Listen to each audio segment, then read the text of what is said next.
네, 우리 함께 주님 계신 곳에 나아가리, 약한 나로 강하게 함께 찬양드리겠습니다.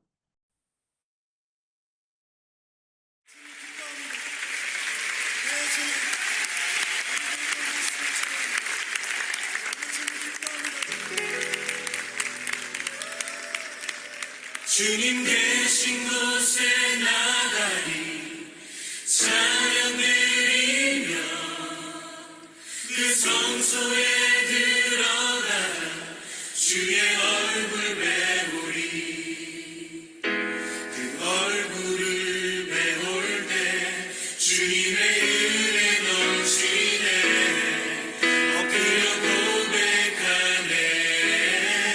주께 주의 위엄 이곳에 가득해.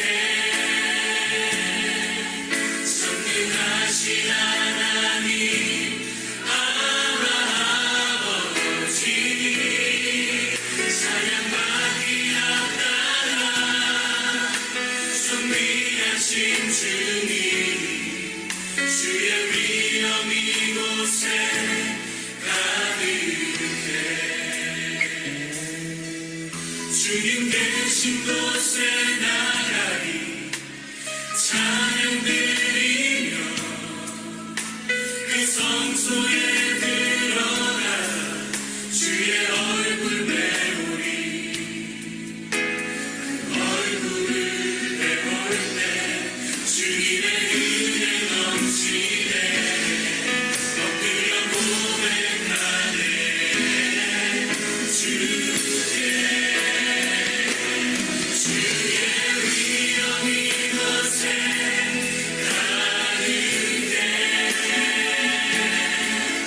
선능하신 하나님 아버지, 사랑받기 합당한 존귀하신 주님, 주의 위엄 이곳에 주의 위엄 이곳에 가득해. 선능하신 하나님 아버지, 사랑받기 합당한 존귀하신 주님, 주의 위엄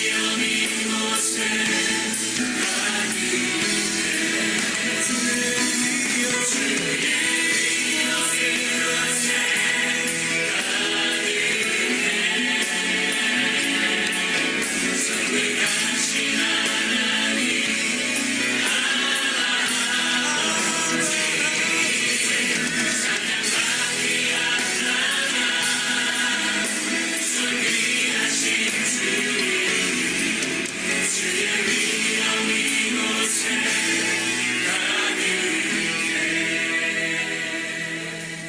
찬양받기 합당한 존귀하신 주님, 주의 위엄 이곳에 가득해.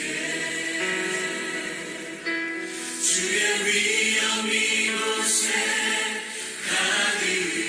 주의 위엄 내 삶에, 주의 위엄 내 삶에 가득해.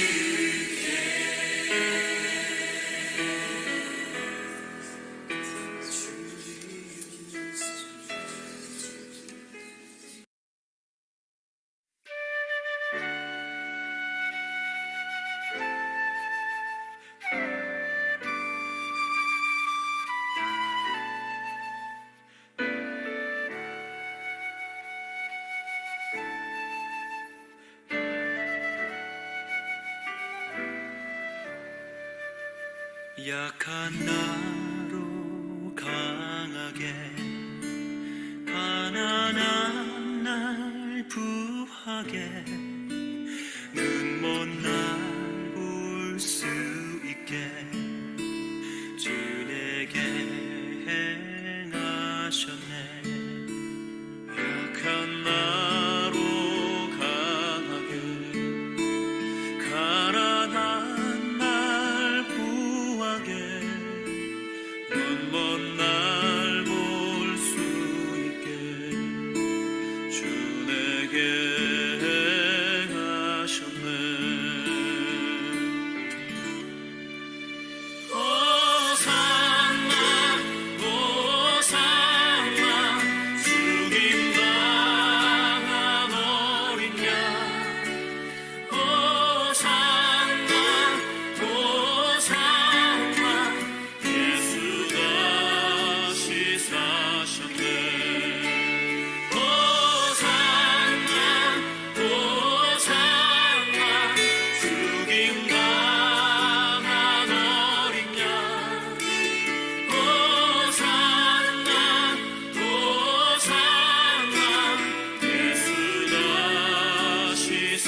죄 씻겼네.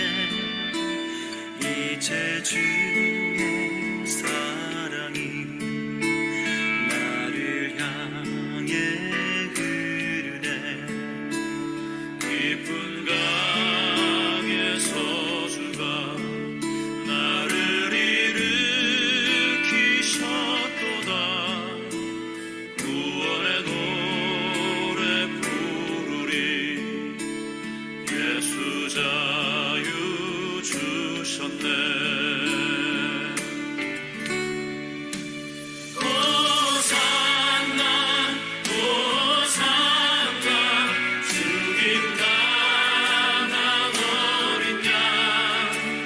호산나 호산나 예수 다시 사셨네. 호산나 호산나 죽임 당한 어린 양. 호산나 호산나 예수 다시 사셨네. 호산나 호산나 주님 당한 어린 양. 호산나 호산나 예수 다시 사셨네. 이용표 목사님 기도해 주시겠습니다. 같이 기도하시겠습니다.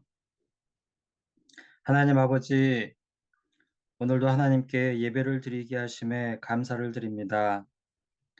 각자의 처소에서 화면으로 얼굴을 마주하며 함께하는 저희들의 심령에 내주하시는 성령님의 교통하심으로 저희들이 하나님을 향한 믿음으로 하나 된 공동체임을 느끼게 하심에 감사드립니다. 주님의 몸된 좋은 친구 교회로 모이게 하셨사오니 저희들의 예배를 기쁘게 받으시옵고 각 처소마다 하나님의 은혜와 영광이 충만하게 하여 주시옵소서. 하나님 아버지, 지난 한 주간에도 기쁨이나 슬픔이나 즐거움이나 고통이나 삶의 모든 순간에 저희와 함께 하셨던 하나님, 하나님의 변함없는 자비와 사랑에 감사드립니다. 다음 한 주간도 광야와 같은 이 땅의 삶에서 영원한 생명의 삶으로 인도하심에 감사를 드리며 하나님의 자녀로서 하나님을 사랑하고 이웃을 사랑하는 일에 무심하지도 게으르지도 않게 하시길 소원합니다. 믿음의 공동체를 섬길 일꾼들을 세워주심에 감사드립니다. 하나님의 섭리하심 가운데 저희 좋은 친구 교회가 더욱더 진리와 믿음 위에 견고하게 서게 하심으로 하나님의 말씀을 선포하고 주님의 사랑을 나누는 참된 주님의 교회가 되게 하여 주시옵소서. 하나님 아버지, 저희 믿음의 공동체에 속한 지체들 중에 하루하루 수고하며 무거운 삶의 짐을 짊어진 심령들이 있습니다. 주님께서 그들을 부르셔서 주님께 배움으로써 마음에 쉼을 얻게 하여 주시고 하나님 나라에 대한 소망이 힘이 되게 하여 주시옵소서. 하나님, 세상의 모든 교회들이 주의 말씀 아래 한 마음으로 고통과 슬픔 중에 있는 이웃들에게 진정한 좋은 친구가 되게 하심으로 주의 복음이 속히 땅끝까지 전파되게 하시옵고 그리하여 주님께서 속히 오시길 간구합니다. 그날을 소망하며 늘 깨어있는 저희들이 되게 하여 주시옵소서. 오늘도 선포하실 주님의 말씀이 저희들을 감동하사 심령을 새롭게 하시고 예배를 위해 교회를 위해 헌신하는 주님의 일꾼들에게 평안과 기쁨을 주시길 간구하오며 이 모든 말씀을 예수님의 이름으로 기도드립니다. 아멘. 네, 오늘 함께 나눌 말씀은 마태복음 22장 30절 말씀입니다. 네, 함께 읽어보도록 하겠습니다. 부활 때에는 장가도 아니가고 시집도 아니가고 하늘에 있는 천사들과 같으니라. 아멘. 네, 교회 소식 알려드립니다. 사랑의 우유 배달 후원을 할 수 있게 하신 하나님의 은혜에 감사드립니다. 계속 수고해주신 분들께 감사드립니다. 그리고 아시겠지만 정경진 성도님께서 한국으로 가셨습니다. E2 비자 승인을 위해서 가셨는데 6월 달쯤 비자 인터뷰가 있는 걸로 알고 있습니다. 그래서 기도 부탁드리고요. 여기 교회 소식에는 알리진 못했지만 유혜연 자매님께서 교회 카톡에 알려주셨어요. 아버님께서 많이 안 좋아지셔서 큰언니가 가정 호스피스를 부르고 있다고 이렇게 메시지 올리셨습니다. 위에서 함께 기도해 주셨으면 좋겠습니다. 네, 오늘은 이동영 목사님께서 반려동물은 죽으면 천국에 갈까요? 라는 제목으로 말씀 전해 주시겠습니다. 제가 오늘 그 설교 제목을 반려동물도 천국에 가나요? 이런 제목으로 이렇게 했더니만은 제 아내가 무슨 마더스데이에 이런 설교 제목을 지었냐고 이렇게 웃더라고요. 마더스데이면은 뭐 어머니의 사랑이라든지 은혜라든지 이렇게 가야지 자연스러울 것 같은데 무슨 반려동물도 천국에 가나요? 이렇게 지었냐고 묻던데 사실 제가 이렇게 설교 제목을 정한 이유는 오늘이 마더스데이이기 때문에 그렇습니다. 아니 도대체 반려동물 천국 가는 것하고 마더스데이가 무슨 관련인지 궁금하시다면은 제 설교 내용을 끝까지 한번 잘 들어보시기 바랍니다.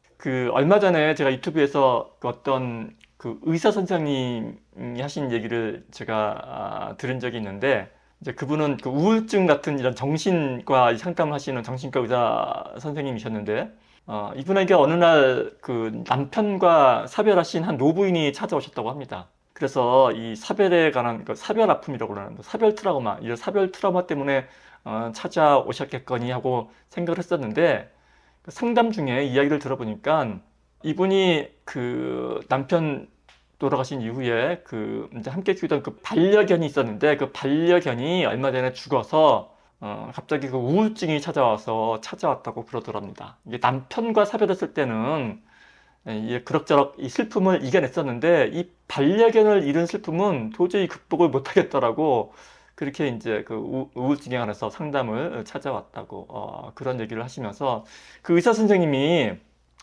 하시는 말씀이 웃을 상황은 아니죠. 슬픈 상황인데 비록 웃을 상황은 아니지만 그러더라고요. 이 남편분들 잘하셔야 된다고. 아내분들한테 살았을 때 잘하셔야 된다고. 개만도 못한 이런 우스갯소 이제 소리를 했던 그런 제가 장면이 이제 기억이 납니다. 이게 아닌 게 아니라 실제로 병원에는요, 특히 정신과 상담자 중에서는 그런 상담 의뢰자가 꽤 많다고 합니다. 반려견을 잃은 어떤 그런 트라우마로 인해서 우울증에 걸려서 상담을 하시는 분들이 생각보다 꽤 많다고 합니다. 비단 의사뿐만이 아니라요, 요즘은 이 목사들도, 저희 같은 목사들도 이 반려동물의 구원에 대한 신앙 상담을 받는 경우가 꽤 있습니다. 그러니까 이 반려견이라는 말 자체도요, 요즘은 애완견이라는 말을 쓰면 안 된다고 합니다. 예. 반려자 할 때 이 반려라는 말을 그러니까 그만큼 존재에 대한 어떤 인식이 다른 거죠. 그래서 이제 반려동물의 구원에 대해서 이 신앙적인 상담을 물어오시는 그런 분들이 가끔 있다고, 이제 꽤 있다고 그런 얘기를 들었습니다. 그러면 그런 목사로서 과연 이럴 경우에 어떤 대답을 해주는 게 옳은 대답일까요? 어떻게 대답을 해주는 게 목회적으로 옳은 대답일까요? 제가 이 목회적이라는 말을 강조하는 이유는 성경적이 아닌, 신학적이 아닌 목회적으로 바른 답일까? 이런 얘기를 지금 하는 겁니다. 이 목사들이 교회의 설교단이 아닌, 그러니까 뭐 장례식이라든지 성도의 가족의 장례식에서 흔히 하는 설교가 있습니다. 그 성도분의 부모님이라든지 가족분이 비록 생전에 교회 문턱을 한 번도 밟아보지 못했던 그런 분이라 할지라도 만약에 돌아가신 분이 그 교회 집사님의 부모님이라든지 아니면 사랑하는 가족이라면은 이 대부분의 목사님들은 모든 목사님들은 하나님의 구원에 대한 숨은 뜻을 이야기하면서 돌아가신 분의 구원에 대해서 말씀을 하실 겁니다. 그렇죠? 예. 왜냐하면 이 목회란 것은 기본적으로 뭐 신학적인 옳고 그름 잘잘못을 어떤 따지기에 앞서서 그 예수님의 사랑을 전하는 것이기 때문에 그럴 것입니다. 물론 목사가 설교를 하면서 신학적으로 아주 없는 말, 아주 어긋난 설교를 해서는 안 되겠지만은 그렇다고 슬픔에 차서 그 위로가 필요한 자리에 거기에 대고서 동물들은 영혼이 없기 때문에 구원을 받을 수 없습니다 라든지 어떤 신학적인 올바름을 강조하는 그런 어리석은 목사는 아마도 없을 것이라고 생각을 합니다. 제가 이야기가 길어졌는데 제가 전하고자 하는 요점은 이렇습니다. 우리 기독교 신앙이, 우리 기독교의 관심이 오로지 천국을 가느냐 못 가느냐, 오로지 구원을 받았느냐 못 받았느냐가 되어서는 안 된다라는 말씀을 드리고 싶어서 제가 이야기를 꺼냈습니다. 오늘날이 아니죠. 꽤 오랜 세월 동안 마치 예수천국 불신지옥, 예수천국 불신지옥이 마치 기독교를 대표하는 그런 어떤 표어나 문구처럼 되어버렸는데, 저는 이 말의 신학적인 옳고 그름을 떠나서 저는 개인적으로 이게 아주 잘못된 표현이라고 생각을 합니다. 물론 뭐 동의하지 아니하시는 분들도 많이 있으시겠지만 저는 개인적으로 그렇게 생각을 합니다. 왜냐하면 제가 이렇게 생각하는 이유는 이 말이요, 예수천국 불신지옥이라는 이 정말 딱 압축된 이 말을 듣는 사람으로 하여금 이 성경 속에서 예수님께서 전하시고자 하는 그 깊이 있는 메시지를 놓쳐버리고 오로지 예수만 믿으면은 천국에 가고 예수를 안 믿으면 북구덩이 지옥에 떨어지니 그 끔찍한 지옥불을 피하려면은 얼른 이 교회에 나가겠구나 하는 그러한 단순한 구원관, 그런 단순한 신앙에 빠져버리게 만들기 때문입니다. 물론 이 예수천당, 불신지옥이라는 이 말을 통해서 이 전하고자 하는 그런 메시지가 있을 것입니다. 그 뜻이 있을 것입니다. 오로지 예수님을 통하지 않고서는 구원을 받을 수 없다라는 거죠. 그러나 이 말에서 이러한 생각에서 단 한 발짝도 더 나아가지 못하고 단지 구원이란 우리가 죽어서 가는 천국, 그런 1차원적인 그러한 구원관에서 우리가 멈춰버린다면은 그리고 실제로 오늘날 대부분의 기독교 신자들은 그런 구원관에서 멈춰서 있죠. 오로지 그렇게 구원을 받았느냐 못 받았느냐, 천국에 가느냐 못 가느냐라는 그런 구원관에 빠져버린 오늘날의 이 대부분의 기독교 신자들은 오로지 그 관점에서 서로의 신앙을 판단하게 되는 것이죠. 이 예수 믿고 천국 가는 것이 중요한 사람은 구원받기 위해서 교회에 출석을 합니다. 선교를 하고 전도를 하는 것도 내가 살아가는 사람이 죽어서 그 끔찍한 지옥불에 떨어지면 어떡하지? 하는 그러한 안타까운 마음이죠. 그러한 두려움에 전도와 선교를 하죠. 그런 마음이 그 전도와 선교를 하게 하는 그 원동력 중에 하나일 것입니다. 구원받아 예수 믿고 구원받아 천국에 가기 위해서 우리는 예배에 참석하고 또 설교를 듣고 아멘으로 화답을 합니다. 그러기 위해서 주일에 불쌍한 사람을 돕기도 하고 또 봉사를 하기도 하고 기도도 하고 또 꼬박꼬박 헌금을 내기도 합니다. 그렇다면은 과연 이렇게 하는 것이 예수를 믿고 구원받는다라는 말의 전부일까요? 그 말의 참된 뜻일까요? 이렇게만 하면 과연 우리가 구원을 받아 천국에 갈 수 있다라는 그런 말일까요? 물론 기독교라는 종교에는 틀림없이 그런 면이 있습니다. 부인할 수 없이 틀림없이 그러한 면이 있지만은 만일 그러한 면이 우리 기독교가 말하는 그 예수를 믿는다라는 그 말의 뜻이고 구원받는 것의 이 전부라고 그렇게 생각한다면은 우리는 여전히 평생에 걸쳐서 목사님, 이순신 장군은 과연 구원 받았을까요? 세종대왕은요? 아니면 믿지 않았던 우리 어머니는요? 아니면 제가 서두에 말씀드렸던 목사님, 제가 키우던 반려견이 과연 천국에 갔을까요? 구원 받았을까요? 이러한 질문을 평생토록 해가면서 거기에 대한 질문을 찾아 헤매어야 할 것입니다. 우리가 진정한 기독교인이라면, 우리가 진정한 신앙인이라면은 이런 불신자의 구원과 혹은 내가 키우던 이 반려견의 이 구원을 걱정하기에 앞서서 이 과연 이 천국에 간다라는 말이 의미하는 바가 무엇인지, 이 구원을 받는다라는 말이 과연 무엇을 의미하는지를 바르게 이해해야 합니다. 그것이 중요합니다. 제가 이제 뭐 몇 번 말씀드린 것 같은데 제가 경험이 그밖에 없어가지고, 제가 지난달 그 이제 다른 교회의 말씀 집회에 참석을 하면서 그 집회 시간에 예배 설교 후에 그 질의응답 시간, 신앙 질의응답 시간을 가졌었는데, 그 시간이 꽤나 오래 이제 지속이 되었는데, 그 시간에 어떤 그 교회 장로님 부부가 이런 질문을 해오셨어요.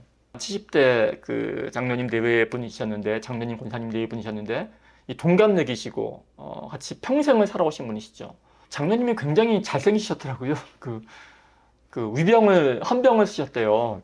젊었을 때. 그러니까 굉장히 키도 크시고 잘생기신 그런 분이셨고, 또 이 권사님은 정말 적지 않은 연세임에도 불구하고 진짜 곱게 늙으셨더라고요. 정말 젊었을 때 미녀 소리 많이 들으셨겠다 싶을 정도로 정말 이 장로님과 권사님이 선남 선녀 그런 네 분이셨습니다. 근데 이 장로님께서 그 질문 그 시간 그 한 중간에 그 성경의 형사 취수제에 대해 물으셨어요.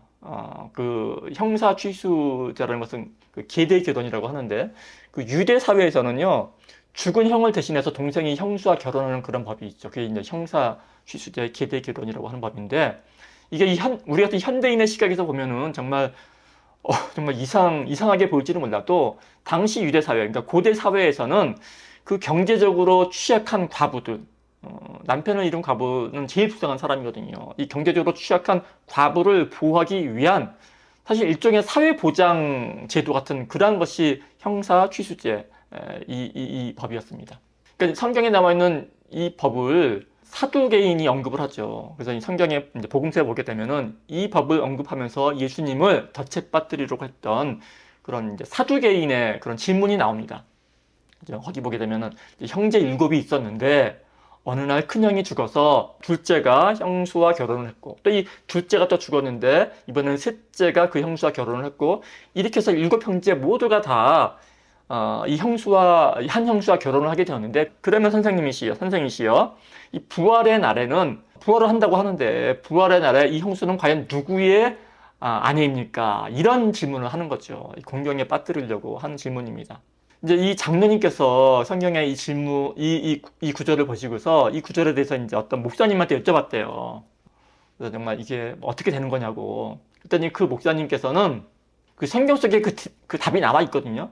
예수님께서 그 사두개인의 질문에 답을 하시게 나와 있습니다. 그러니까 성경 속에 예수님의 답변에 따라서 그렇게 말씀하시죠. 니들이 뭔가 오해하고 있다. 천국에는 남자도 없고 여자도 없고, 그래서 이 부부라는 것 자체가 없다고.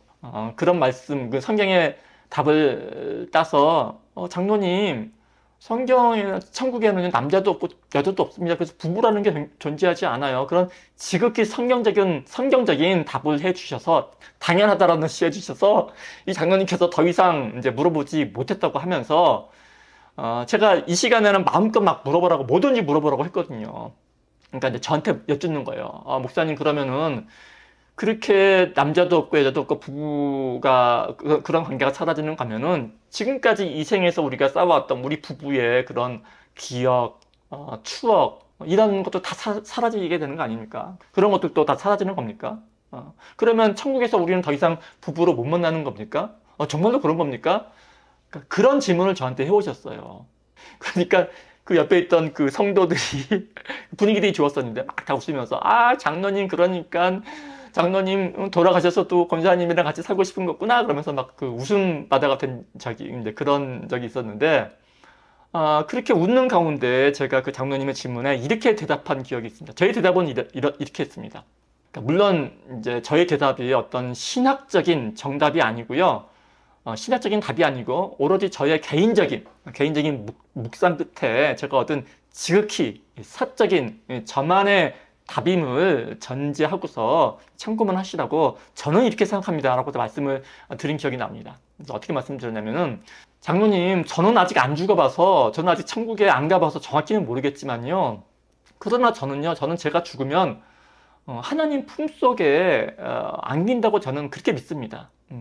그런데 그 하나님 품속에 안긴다라는 그 상태는 마치 이 아기가 엄마 품에 그 안기듯이 안겨 있는 그런 어떤 물리적인 그런 상태가 아니라요. 그런 상태가 아니라 이 모든 면에서 하나님과 함께인, 하나님과 하나가 되는 그런 상태가 아닌가 그렇게 생각을 해봅니다.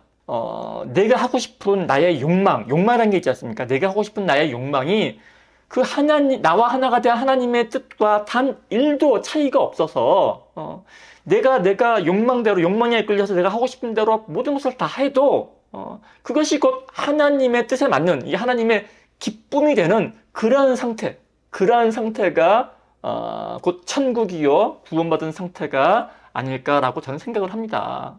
성령이 만약에 그런 상태를 우리가 이 땅 가운데 누릴 수 있다면은 우리는 굳이 죽지 않아도 현세 가운데, 이 땅 가운데 구원을 누릴 수 있지 않겠어요?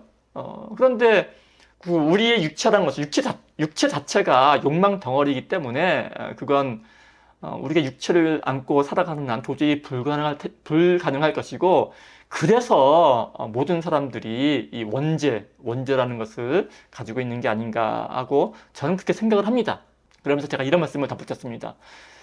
당연히 그런데 이 생각을 조금 더 확장시켜 본다면은요, 이 나만 죽어서 하나님과 그러한 하나 된 상태를 누리는 것이 아니라 이 땅에 믿음을 가진, 그죠? 교회를 다니는 믿음을 가진 모든 성도들, 이 구원을 받은 사람들이 모두가 다 그러할 텐데, 그러한 모든 성도들이 저처럼 이 하나님 나라 안에서 그 하나를 회복하게 된다면, 그리고 그 회복이 곧 구원이라면은, 장로님이 사랑하시는 권사님도 마찬가지로 구원받아서 이 하나님 품 안에서 이 장로님과 하나를 이루고 있을 것이고, 그러한 상태에서는 마치 하나님 뜻이 장로님 뜻과 전혀 다르지 않아서 하나님 뜻이 장로님 그 생각이듯, 그 권사님의 생각이 곧 장로님의 생각일 것이라는, 이 동일할 것이라는 말씀입니다.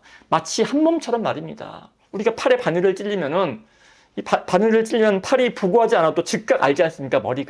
팔에 바늘이 찔리면 머리가 즉각적으로 알듯이 서로가 서로를 남이 아닌 한 몸처럼 느끼게 될 것이란 그런 말씀입니다. 지금은 아무리 장로님이 권사님을 사랑한다 할지라도 지금 권사님 머릿속에 무슨 생각을 하시는지, 권사님이 뭐가 먹고 싶으신지 모르시잖아요. 그런데 우리가 구원받고 하늘나라에 가서는 이 하나님 나라 안에서는 그 안에서 이 하나를 이룬 모든 이들에게는 이 서로가 서로를 이 하나로, 이 한 몸처럼 여기면서 서로가 무슨 생각을 하고 있는지, 무엇을 느끼는지 곧바로 알 수 있다라는 거지요. 저는 그래서 이러한 모습이, 이러한 서로 다르지 않음을 느끼는, 서로 이 하나 된, 한 몸 된 모습이 곧 이 지극한 평안의 모습, 샬롬의 상태이고, 그것이 곧 천국의 상태라는 것이 저의 개인적인 믿음입니다. 신학적인 답이 아니라 저의 개인적인 믿음입니다. 이렇게 말씀드린 기억이 있어요. 자, 그러면 다시 처음으로 돌아와서 목사님, 반려견이 죽으면 천국 가나요? 라는 질문에 대해서 여기에 대해서 한번 생각해 본다면, 저는 제 생각에 그 반려견 또한 하나님 나라 안에서 그 반려견을 나의 하나의 지체로서 다시 인식하게 되지 않을까 하는 그런 생각을 해볼 수 있다라는 거죠. 우리 지상에서 관계를 맺은 지상에서의 부부가 천국에서는 예수님의 말씀에 따라 남자와 여자라는 그런 개체로 서로 만나지 않듯이 이 지상에서, 이 땅에서 반려견과 주인이라는 그 관계가 그 하나님 나라 안에서는 이 사람과 개라는 개체로서 만나지 않을 것이라는 것이 저의 생각인 거죠. 오히려 그보다 훨씬 더 친밀한 관계로, 마치 서로를 한 몸이요 한 지체로 인식하게 되지 않을까 하는 것이 저의 생각이고 저의 믿음이고 또한 저의 설명이었습니다. 그리고 그 장로님 네 분에게 그렇게 말씀드렸죠. 장로님, 육신을 벗고 이 천국에서의 만남은, 이 천국에서의 장로님과 권사님과의 만남은 이 땅에서, 지상에서 이 부부로 만나는 것보다 훨씬 더, 아니 그보다 수천 배 훨씬 더 깊고 이 강한 이 사랑의 연대로 만나게 될 테니 오히려 그 만남을 기대하셔도 좋을 것 같다라는 그러한 말씀을 드린 기억이 있습니다. 우리 사랑하는 좋은 친구 교회 성도 여러분, 오늘이 마더스데이입니다. 한국은 어버이날인데 미국은 엄마 날이죠. 어머니 날입니다. 이 마더스데이에는 온 가족이 모입니다. 이 파더스데이는 그렇지 않은데 마더스데이는 온 가족이 모이고 레스토랑 식당이 미어 터지죠. 예약하는 사람들도 사랑하는 가족들이고 사랑하는 사람들입니다. 그러나 우리가 명심해야 될 것은 우리는 언젠가는 이 사랑하는 가족들과 이별을 하게 됩니다. 그 사랑하는 자녀가 출가를 하게 될 날이 오기도 하고요. 또는 저나 우리 이인영 목사님처럼 이 사별의 아픔을 겪는 사람도 있을 것입니다. 그러나 기독교인인 우리가 가지는 특권은 우리 이 신앙인이 가지는 특권은요. 그러한 슬픔과 이별, 아픔을 꿰뚫어버린 그런 진리에 대한 이 통찰에 있을 것입니다. 그리고 그 통찰은 보다 이 차원 높은 구원관에 있을 것입니다. 세상 여느 이 종교에나 다 있는 그런 죽으면 영혼이 육체를 빠져나와서 내세죠. 내세에서 그 영혼이 누리는 그 호사로운 생활, 그런 1차원적인 구원관을 벗어나서 이웃이 남이 본래 이 하나님 나라 안에서 나와 한 지체 하나였다라는 그 사실, 그 진리를 알게 됨으로써 누리는 그러한 이 지극한 평안, 지극한 이 샬롬이 곧 기독교가 말하고자 하는 그 구원의 이 본질적인 모습에 더 가깝다라는 말씀입니다. 기독교가 말하고자 하는 그 구원의 이 본질적인 모습이라는 말씀입니다. 이 말이 너무 어렵게 들리나요? 그냥 간단히 목사님 죽으면 천국 가요. 천국 있어요. 안 가면 지옥 가고요. 이렇게 말하면 쉬울 텐데 뭐 그리 어렵게 비비꼬아서 오히려 우리의 신앙을 흔들리게 말하나요? 왜 이렇게 헷갈리게 만드나요? 목사님 지금 천국과 지옥이 없다고 말씀하시는 거예요? 내세를 안 믿으세요? 이렇게 반문하시는 분들이 꽤 많습니다. 그러나 저는 복잡하게 만든 것이 아니고요. 깊이 있게 생각을 해본 것입니다. 어려운 게 아니라 낯선 것이죠. 어려운 게 아니라 우리가 생각을 안 하는 것입니다. 생각이 없으면 편하죠. 저도 생각 없이 질문 없이 편하게 믿음 생활 한번 해봤으면 좋겠습니다. 그러나 그건 잘 안 되더라고요. 우리 삶이라는 게요. 우리가 살아가는 인생이라는 게 그리 쉽지가 않더라고요. 우리가 그저 아무 생각 없이 살기에는 그럴 수도 없을 뿐더러 정말 수많은 질문들이 끊임없이 일어나는 게 우리의 삶이고 우리의 인생이란 말씀입니다. 그리고 끊임없는 질문들, 우리 삶 가운데 우리에게 던져지는 그 끊임없는 질문들 있지 않습니까? 하나님 왜요? 하나님 도대체 왜요? 라는 그 질문을 하나하나 우리가 해결해 나가는 것이 저는 그것이 곧 우리의 신앙생활이라고 생각을 합니다. 우리의 머릿속에서 그 질문이 그치는 날이 우리의 머릿속에 그 질문이 그치는 날 우리는 지극한 평안함을 맛보게 될 것입니다. 그 질문이 그치게 되어서 우리의 마음속에 찾아오는 그 평안이 우리가 이 땅 가운데서 누릴 수 있는, 우리가 경험할 수 있는 구원이라고 말씀드리고 싶은 것입니다. 우리 함께 기도하시겠습니다. 사랑하는 하나님 아버지, 우리로 하여금 마음껏 질문하게 하시고, 그러나 그 질문 가운데, 질문하는 가운데, 우리의 삶 가운데 그 질문이 그치게 하시고, 그로 인하여서 그 질문이 그침으로 인하여서 우리의 삶 가운데 지극한 평안함을 누릴 수 있도록 인도하여 주시옵소서. 감사를 드리며 귀하신 말씀 우리 구주 예수님 이름으로 기도합니다. 아멘. 주님이 홀로 가신 그 길 나도 따라가오.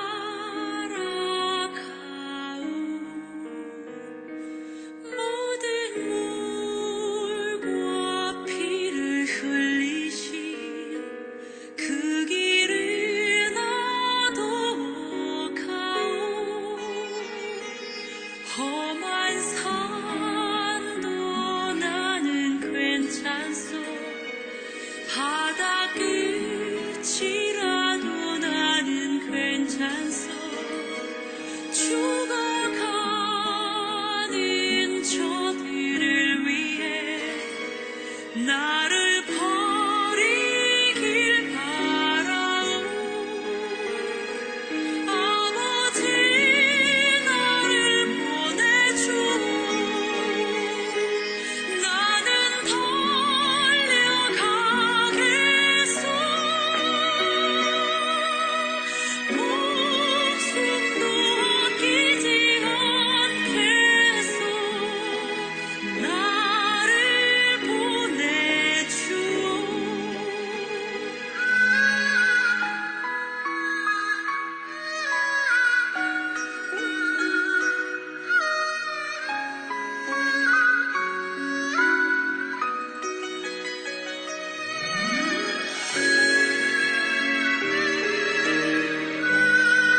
이동현 목사님 축도해 주시겠습니다.